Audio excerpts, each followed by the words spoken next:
नमस्कार। आज का ये विश्लेषण कोई साधारण चर्चा नहीं है। हम 11,000 साल के भारतीय इतिहास की एक ऐसी शानदार और सिनेमाई यात्रा पर निकलने वाले हैं जिसे एक फीनिक्स साइकिल कहा जा सकता है।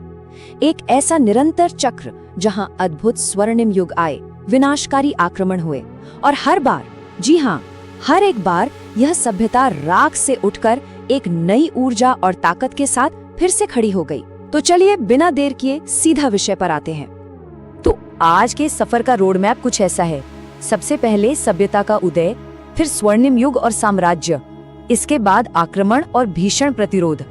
चौथा पड़ाव होगा मुगल और मराठा पराक्रम, पांचवां स्वतंत्रता संग्राम और अंत में आधुनिक भारत का उदय, यानी पहली कृषि बस्तियों से लेकर सीधे आधुनिक अंतरिक्ष युग तक की कहानी। चलिए शुरू करते अपने पहले खंड से, सभ्यता का उदय। पहले इंजीनियरों से लेकर वैदिक लौह युग तक, ये काल प्राचीन भारत के उस उन्नत ज्ञान को दर्शाता है जब दुनिया के बाकी हिस्सों में सभ्यताएं बस जन्म ही ले रही थीं। अब देखिए, 9000 ईसा पूर्व में मेहरगढ़ में पहली बार व्यवस्थित खेती और यहाँ तक कि दांतों के इलाज यानी डेंटिस्ट्री के प्रमाण मिलते हैं। मतलब ये लोग दुनिया के पहले इंजीनियर और किसान थे। फिर 3500 ईसा पूर्व के आसपास आती है विशाल सिंधु घाटी सभ्यता।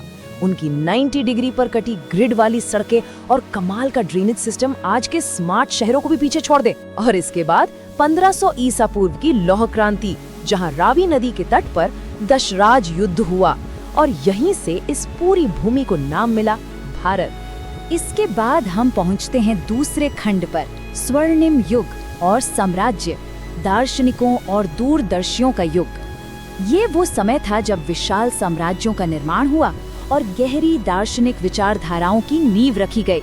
यहाँ आचार्य चाणक्य का वो मशहूर और शक्तिशाली संकल्प याद आता है, जब तक मैं नंद वंश को पूरी तरह उखाड़ नहीं फेंकता, अपनी शिखा नहीं बांधूंगा।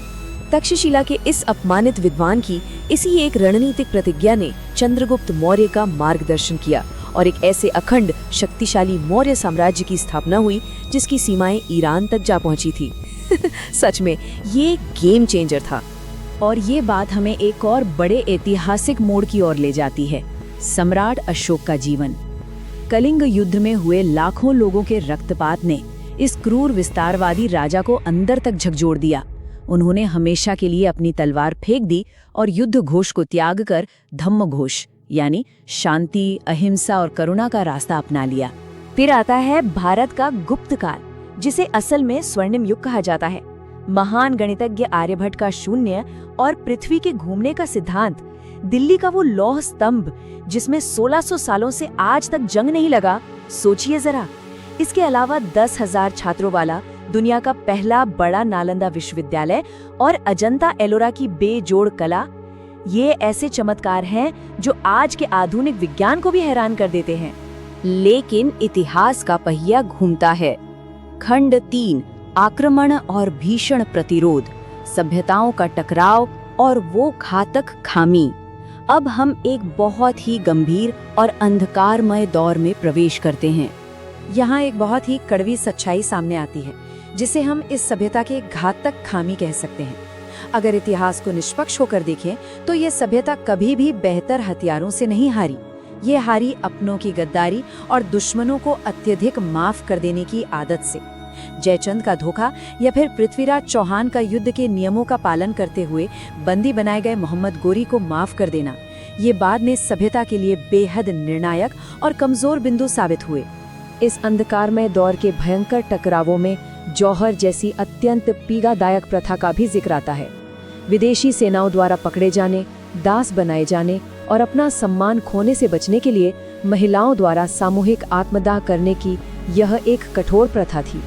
यह चित्तौड़ जैसे किलों की घेराबंदी की दुखद सच्चाई बयां करती है। 16,000 ये सिर्फ एक संख्या नहीं है, ये मानवीय त्रासदी के उस खौफनाक स्तर को दर्शाती है। जब अलाउद्दीन खिलजी ने छल और बल से चित्तौड़ के किले को भेदा तो उस अकल्पनीय स्थिति में रानी पद्मिनी के नेतृत्व में 16,000 वीरांगनाओं ने एक साथ अग्निकुंड में जौहर कर लिया था। और ये 3 का अंक भी उतना ही डरावना है।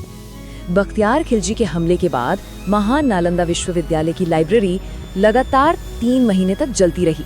जी हाँ, 3 महीने। सदियों का चिकित्सा, खगोल विज्ञान और गणित का अनमोल ज्ञान मात्र नफरत की भेंट चढ़ गया और धुएं में उड़ गया। इसके बाद हमारा सफर पहुंचता है खंड 4 पर, मुगल और मराठा पराक्रम, वैभव, विश्वासघात और अटूट प्रतिरोध, जहां एक तरफ अपार शाही संपत्ति थी तो दूसरी तरफ कड़ा प्रतिरोध पनप रहा था। मुगल काल में हमें एक बहुत बड़ा विरोधाभास देखने को मिलता है। एक तरफ शाहजहां के दरबार की अथाह संपत्ति, दुनिया को हैरान करने वाला ताजमहल और कोहिनूर जड़ा मयूर सिंहासन था, लेकिन दूसरी तरफ इस भारी दिखावे की कीमत आम किसान चुका रहे थे, भारी कर, अकाल और भुखमरी के रूप में। और इसी दौर में मुगलों के खिलाफ खड़ा हुआ मराठों का अटूट स्वाभिमान। छत्रपति संभाजी महाराज का ये साहसिक बयान रोंगटे खड़े कर देता है। भले ही तुम मुझे अपनी बेटी और अपना पूरा साम्राज्य दे दो, मैं अपना धर्म और अपना गर्व नहीं छोड़ूंगा। औरंगजेब की कैद में भयानक यातनाएं सहने के बाद भी उन्होंने ये गर्जना की थी। उनकी क्रूर हत्या ने मराठा प्रतिरोध को तोड़ा नहीं, बल्कि पूरे महाराष्ट्र को एकजुट कर दिया। उनके पिता छत्रपति शिवाजी महाराज की खूबियां तो वैसे भी बेजोड़ थीं। एक शक्तिशाली नौसेना का निर्माण, स्वराज्य यानी न्यायपूर्ण स्थानीय स्वशासन की नींव, महिलाओं के लिए अत्यधिक सम्मान और गुरिल्ला युद्ध नीति में महारत। इन्हीं विशेषताओं ने शिवाजी महाराज को इस सभ्यता के पुनर्जन्म का एक प्रमुख नायक बना दिया। अब आते हैं खंड 5 पर, स्वतंत्रता संग्राम, लंबी रात और एकजुट सुबह, जहां से ब्रिटिश काल और उसके खिलाफ हमारी संघर्ष की कहानी शुरू होती है। इसे ऐसे समझिए, 1757 में प्लासी के युद्ध में हुई गद्दारी से ब्रिटिश शासन और लूट की नींव पड़ी। फिर 1857 में पहला बड़ा विद्रोह भड़का और 1919 के जलियांवाला बाग के खौफनाक नरसंहार ने तो पूरे देश में अजेय प्रतिरोध की ऐसी लहर पैदा कर दी जो 1947 में आजादी मिलने तक नहीं रुकी। हालांकि इसके साथ विभाजन का एक बहुत गहरा दर्द भी जुड़ा था। इस स्वतंत्रता संग्राम में मुख्य रूप से 2 विचारधाराओं ने बड़ा योगदान दिया।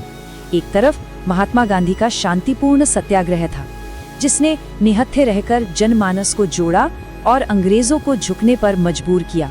तो वहीं दूसरी तरफ नेताजी सुभाष चंद्र बोस की समंदर पार बनाई गई सशस्त्र आजाद हिंद फौज थी, जिसने ब्रिटिश सेना के भीतर ही भारी बगावत के बीज बो दिए।